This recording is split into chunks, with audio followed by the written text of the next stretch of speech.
उत्तराखंड विधानसभा की शीतकालीन सत्र का आज तीसरा और आखिरी दिन है। आज भी विपक्ष सदन में हंगामा कर सकता है।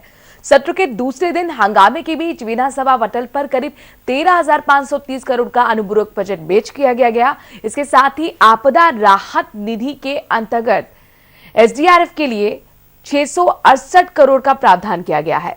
इस तरह पर्यावरण निदेशालय के तहत अन्य विभागीय व्यय और सब्सिडी हेतु 10 करोड़ का प्रावधान किया गया है।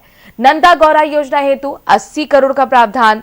प्रधानमंत्री ग्राम सड़क योजना के तहत सड़कों की मरम्मत के लिए बजट में 50 करोड़ का प्रावधान किया गया है।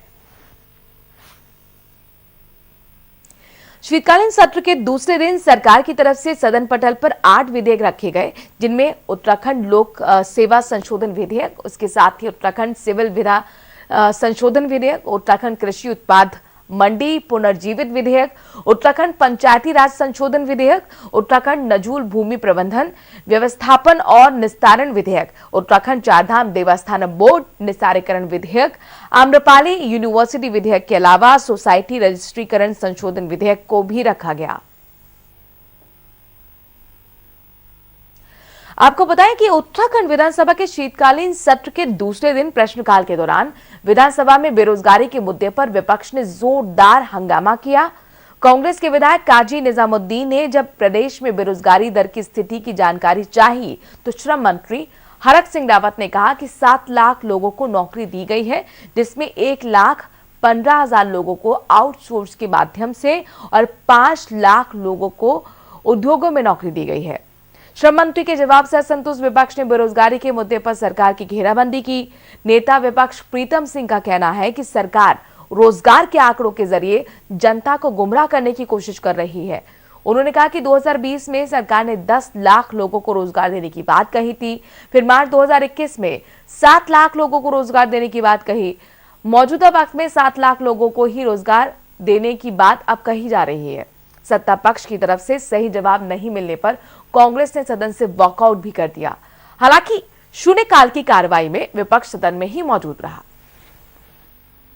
सदन के अंदर 2020 में कहती है कि 10 लाख लोगों को रोजगार दिया है, 4/3/2021 को कहती है कि हमने 7 लाख लोगों को रोजगार दिया है, और आज फिर दोहरा रही है कि हमने 7 लाख लोगों को रोजगार दिया है।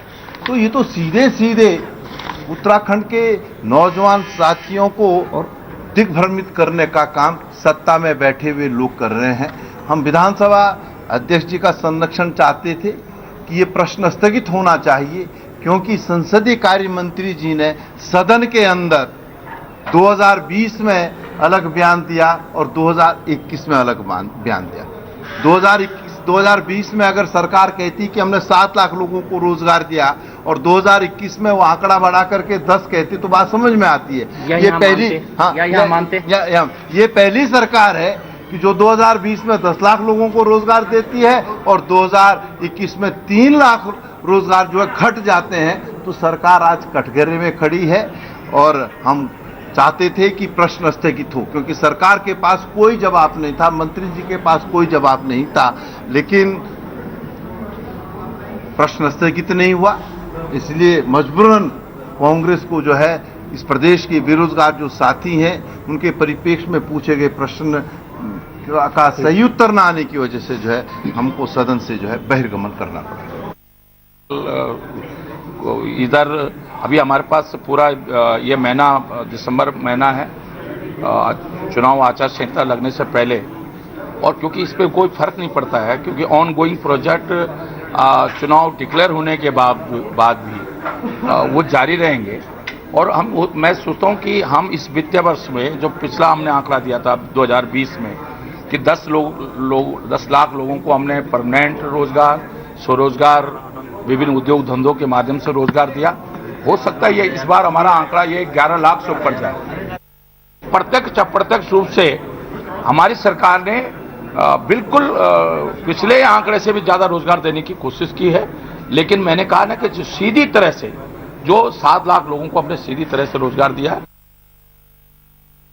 तो रोजगार के मुद्दे पर आर पार। वहीं उत्तराखंड बीजेपी के अध्यक्ष मदन कौशिक का कहना है कि हमने तीर्थ पुरोहितों से जो वादा किया उसे पूरा भी कर दिखाया है।